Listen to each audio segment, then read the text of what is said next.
Developing tonight, a local sheriff criticizing Homeland Security as a federal agent recovers. This is 10 Tampa Bay News at 11. I'm Courtney Robinson. And I'm Dave Wagner. Polk County deputies say a man who was undocumented attacked the agent when they tried to arrest him. This happened early this morning when Homeland Security agents pulled over a car in Lakeland with Dennis Miranda inside. They say they've been tracking Miranda to arrest him on a warrant for deportation. But Polk County Sheriff Judd says Miranda fought with one of the agents for 5 minutes before he was able to escape.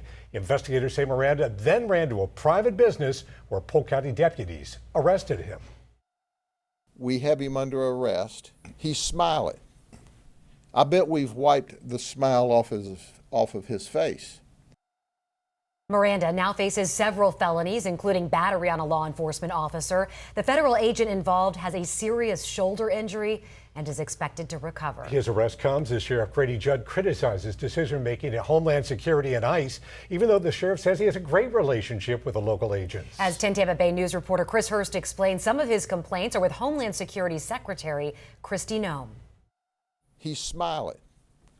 I bet we've wiped the smile off of his face. After Sheriff Grady Judd praised the work of his deputies. We read Dennis Miranda, his Miranda warnings, and he totally confessed to us. And stressed he loves working with local ICE and Homeland Security agents. All of them are tremendous. We enjoy working with them. We're hand in glove with them.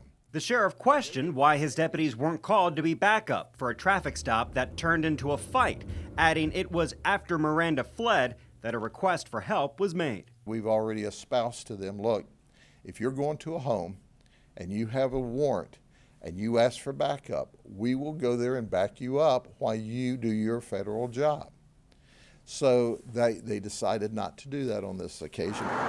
Deputies had a chopper in the air and a perimeter set around this auto parts warehouse. This picture from a worker across the street shows the scene as deputies, not federal agents, got Miranda into custody. He was going to do whatever he needed to get away.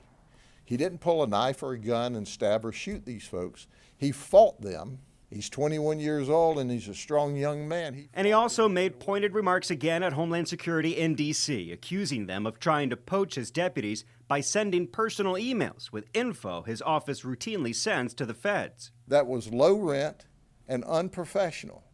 Kristi Noem needs to get a grip on that. In Lakeland, Chris Hurst, 10 Tampa Bay News. Miranda is now in federal custody, but is facing decades in prison for the felony charges he got today. Judd says if convicted, he'd serve a possible prison sentence here before being deported to Nicaragua.